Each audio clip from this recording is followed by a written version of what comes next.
ఈరోజు ఇంతింతై ఒటిడింతైనట్టుగా ఈ యొక్క HYBIZ టీవీ ఈరోజు అనేక ఇతర రంగాలలో కూడా విస్తరించింది.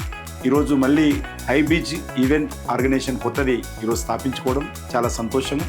ఈ సందర్భంగా ముఖ్యంగా రాజగోపాల్ గారికి, సంధ్య గారికి, మిగతా వాళ్ళ డైరెక్టర్స్కు, వాళ్ళకు సంబంధించినటువంటి పెద్దలకు, వాళ్ళకు ఆశీస్సులు అందజేస్తున్నటువంటి ప్రతి వ్యక్తులకు కూడా నా తరఫున కూడా కృతజ్ఞతలు.